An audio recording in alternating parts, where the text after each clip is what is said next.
tepat pada tanggal 4 Maret 1924, 92 tahun yang lalu, dan hari ini kita jatuh pula pada tanggal 4 Maret 2016.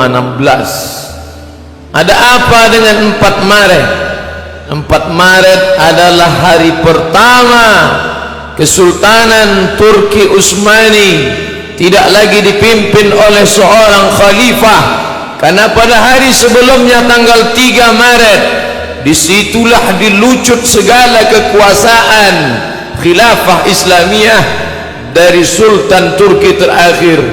Maka pada tanggal 4 lah menjadi bersejarah bagi umat Islam. 92 tahun yang lalu Islam seperti anak ayam kehilangan induk, umat Islam seperti anak yatim kehilangan ayah, tidak lagi ada tempat mengadu. Maka sejak hari itu umat Islam diatur dengan berbagai macam aturan, dengan berbagai macam ikatan yang tidak lagi mengatasnamakan Al-Quran kalamullah, hadis Nabi Muhammad sallallahu alaihi wasallam. Maka Mustafa Kemal Atatürk yang menghancurkan kesultanan Islam itu mulai perlahan-lahan menggerogoti ajaran Islam. Pertama, masjid yang besar di Istanbul dia robah menjadi museum.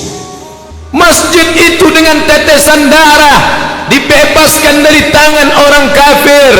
Dulu kota itu bernama Konstantinopel, didirikan oleh Kaisar Konstantin dari Romawi.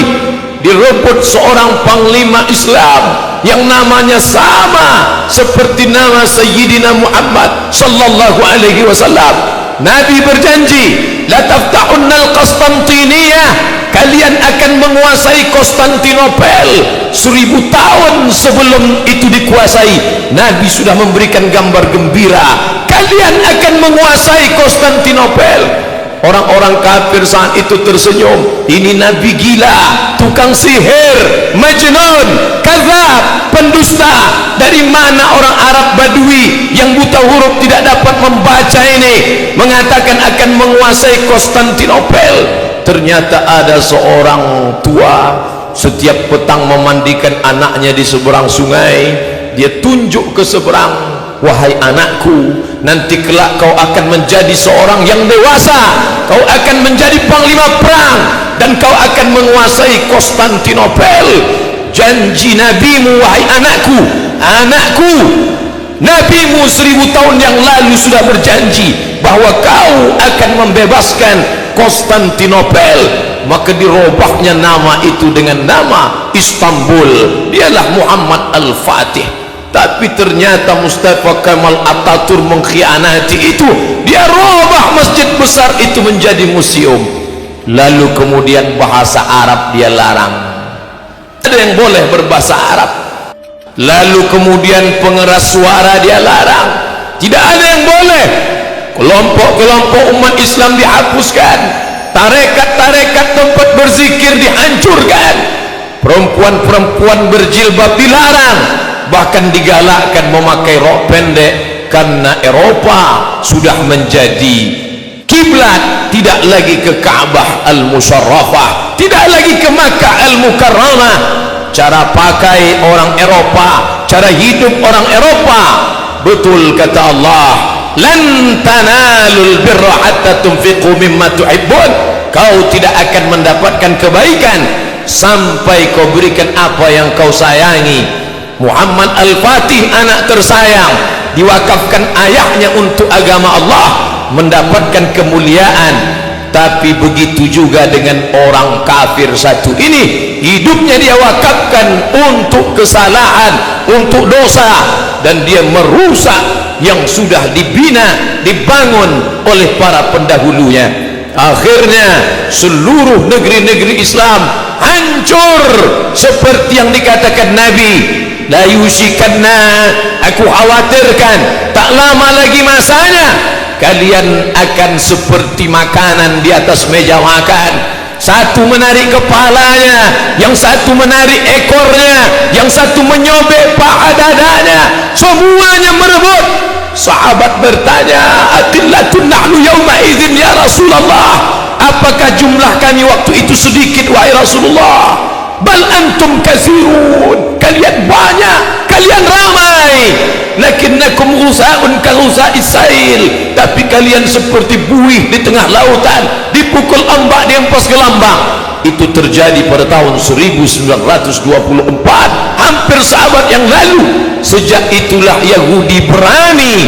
Sebelumnya mereka datang membawa kepingan-kepingan emas kepada Sultan Abdul Hamid, Sultan Turki. "Wahai Sultan, izinkan kami membeli tanah Palestina. Izinkan kami membeli tanah Palestina dengan kepingan emas ini." Apa jawab Sultan Abdul Hamid? "Palestina direbut dengan kalimat Allah, maka haram bagiku menjual tanah Allah dengan segenggam dua genggam emas." Tidak ada yang berani mengambil Palestina. Tapi ketika khilafah Islamiyah itu hancur, maka Inggris dengan leluasa membagi-bagi negeri jajahannya, dan salah satu yang dibagi tercabik adalah Palestina. Hari ini kita gembira bukan main melihat pembangunan Masjidil Haram, Masjidil Nabawi, cantik, indah, harum semerbak. Tapi manakala mata tertuju pada gambar masjid di Palestina, saudara kita dicabik-cabik, saudara-saudari kita perempuan diperkosa haknya, tidak ada yang menolong. Mengapa ini bisa terjadi? Karena orang tidak lagi takut kepada kita, karena kita ramai, tapi tidak ada ketakutan orang walau sedikit pun. Hancur, berkeping, berserak, gelap. Turki dalam kegelapan, negeri-negeri yang berada di bawah kekuasaannya juga. Bicara tentang Turki terlalu jauh. Kita yang berada di Asia Tenggara, apa hubungan kita dengan Turki? Tapi mereka yang membaca sejarah dengan baik, Sultan Hamengkubuwono, Sultan Yogyakarta menunjukkan prasasti bahwa Turki pernah menitipkan kekuasaan kepada Sultan Hamengkubuwono. Buktinya masih dipegang sampai sekarang. Apa maknanya? Bahkan di antara Wali Songo itu pun, di antara mereka adalah utusan dari Kesultanan Turki. Bukankah Turki itu bermazhab Hanafi? Bukankah orang-orang Turki itu bermazhab Hanafi? Tapi kenapa Sultan yang bermazhab Hanafi mengirim ulama-ulama Wali Songo bermazhab Syafi'i? Dia mengerti dakwah. Kami memang bermazhab Hanafi, tapi kami tahu nun saudara kami yang jauh di sana mereka bermazhab Syafi'i. Maka mereka kirim para ulama dan dai yang bermazhab Syafi'i demi keutuhan, demi keselamatan. Mereka lah dulu yang menerangi bumi Nusantara ini, yang sebelumnya nenek moyang kita menyembah batu, menyembah lembu, menyembah setan. Tapi begitu dai Islam dari Turki itu datang, semuanya bersyahadat, asyhadu an la ilaha illallah wa asyhadu anna Muhammadan Rasulullah.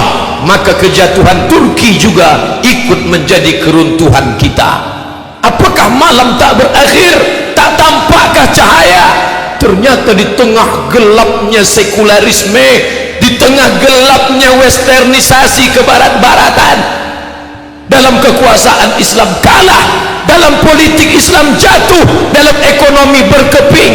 Tapi ada satu titik terang, ada satu yang tidak dihapuskan oleh Mustafa Kemal Atatürk. Apa dia?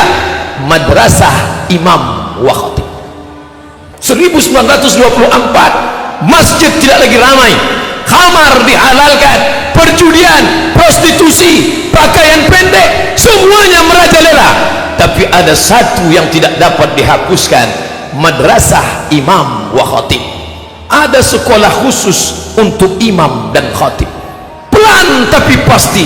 Walaupun negara sekuler, walaupun orang mabuk di tengah jalan, walaupun diskotik di mana-mana, Madrasah Imam wa Khatib tetap eksis. Guru-guru dengan keikhlasan mengajarkan Al-Quran, guru-guru dengan lillahi ta'ala mendidik anak-anak. Subhanallah, Masya Allah, dari Madrasah Imam dan Khatib itu hampir seabad lamanya Mereka ingin memadamkan cahaya Allah. Yuriduna ayutfi'u nurallah. Mereka ingin memadamkan cahaya Allah. Wallahu mutimmu nurihi. Tapi Allah menyempurnakan cahayanya. Masya Allah. Ada satu yang tak padam. Madrasah Imam wa Khatib. Dari sekolah imam dan khatib ini lahirlah seorang pemimpin yang hari ini disegani dunia, yang berani duduk meletakkan tapak kakinya di wajah Simon Peres laknatullah alaih. Dia berani menunjuk wajah Simon Peres. Inilah orang yang berani membunuh anak-anak Palestina. Ya qatilul abriya, wahai engkau yang berani membunuh anak-anak Palestina. Laki-laki itu bernama Erdogan, seorang alumni dari madrasah imam dan khatib. Kita boleh kalah dalam bidang ekonomi, kita boleh kalah dalam bidang politik, tapi ada satu yang tak pernah mati: pendidikan Islam. Mari kita tanamkan agama Islam di dalam diri anak-anak kita. Banyak orang yang tidak sabar dengan keadaan ini, lalu mereka menempuh jalur kekerasan, radikalisme, bunuh, bakar, hancurkan. Ini bukan ajaran Islam. Islam datang dengan kelembutan. Ud'u ila sabili rabbik, ajak mereka ke jalan Tuhanmu bil hikmah, dengan kata-kata yang santun dan lembut, wal mau'izatil hasanah, dengan curi taudadan, contoh yang baik, keteladanan, keagungan, kemuliaan. Andai dia ingin berdebat, debatlah dia. Wajadilhum, debatlah billati hiya ahsan, dengan cara yang lembut, dengan cara yang santun, dengan cara yang baik. Di lokal itu guru tetap mengajarkan Bismillahirrahmanirrahim, Alif Lam Mim. Ternyata keikhlasan itu berbuah. Hari ini Eropa, Amerika gentar ketika disebut nama Erdogan. Kenapa? Karena di dalam diri itu ada kekuatan. Allah berjanji, wa may yartadda minkum an dinih, siapa di antara kamu yang murtad, kalian tinggalkan agama ini, fasawfa ya'tillah, Allah akan ganti. Andai murtad semua orang ini, apakah Allah rugi? Wa may yanqalib ala aqibaihi, siapa yang meninggalkan agama ini, falan yadurrallaha syai'a, Allah tidak rugi walau sedikit pun. Allah tidak akan merasa rugi walau sedikit pun. Ketika semua orang Turki meninggalkan Islam, ketika mereka merubah masjid menjadi museum, ketika mereka melarang perkumpulan, apakah rugi Allah? Wa may yartadda minkum an dinihi, siapa yang murtad meninggalkan agama ini, fasawfa ya'tillah, Allah akan ganti. Dengan apa Allah mengganti? Biqaumin, dengan sekelompok orang, yuhibbuhum wa yuhibbunah, Allah cinta kepada mereka dan mereka pun cinta kepada Allah. Yujahiduna fi sabilillah, mereka berjihad di jalan Allah dan mereka tidak takut sedikit pun, karena yang mereka perjuangkan adalah bumi Allah, yang mereka tolong adalah hamba-hamba Allah, dan mereka mengharapkan balasan hanya dari Allah Subhanahu wa ta'ala. Setiap pagi, petang, siang dan malam kita katakan, innaka la tukhliful mi'ad, engkau tidak ingkar janji. Itu terlalu jauh Bapak Khatib, itu terlalu jauh Pak Ustaz, itu tidak terjadi di tempat kita. Bisa saja terjadi. Jangan bangga dengan masjid yang besar, jangan bangga dengan masjid yang megah. Kurang megah apalagi masjid Hagia Sophia yang mereka robah menjadi museum. Kurang hebat apalagi masjid Al-Amra, masjid Cordoba di Spanyol. Tapi hari ini orang tidak lagi boleh sholat di sana. Di tempat mihrabnya terpancang palang salib terbesar di Spanyol.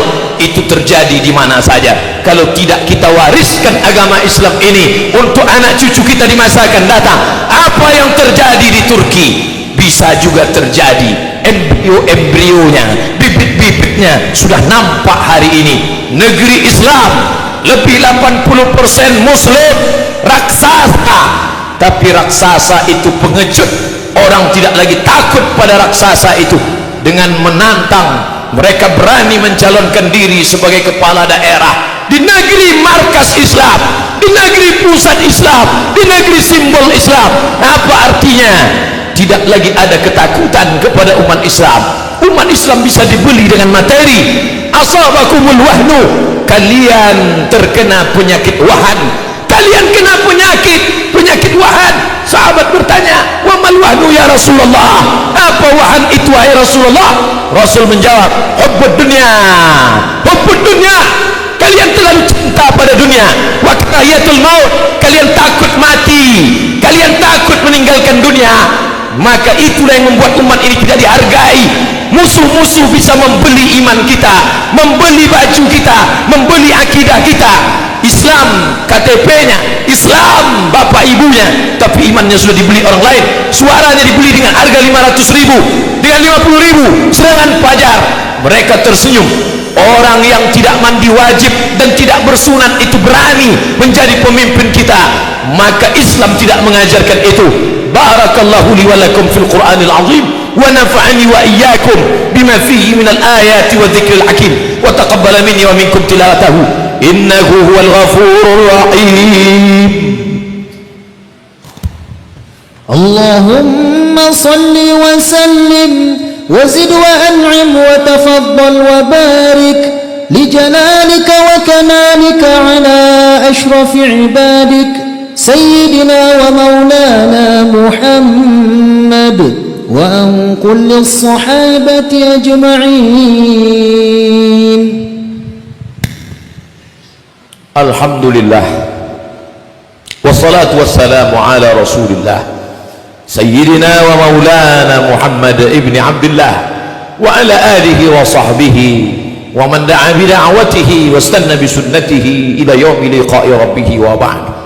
أشهد أن لا إله إلا الله وحده لا شريك له وأشهد أن سيدنا محمدا عبده ورسوله لا نبي بعده. اللهم صل على سيدنا محمد وعلى آل محمد كما صليت على إبراهيم وعلى آل إبراهيم إنك حميد مجيد. اللهم بارك على محمد وعلى آل محمد كما باركت على إبراهيم وعلى آل إبراهيم إنك حميد مجيد. قال الله تعالى في القرآن العظيم وهو أصدق القائلين: أعوذ بالله من الشيطان الرجيم، بسم الله الرحمن الرحيم، والعصر إن الإنسان لفي خسر إلا الذين آمنوا وعملوا الصالحات وتواصوا بالحق وتواصوا بالصبر.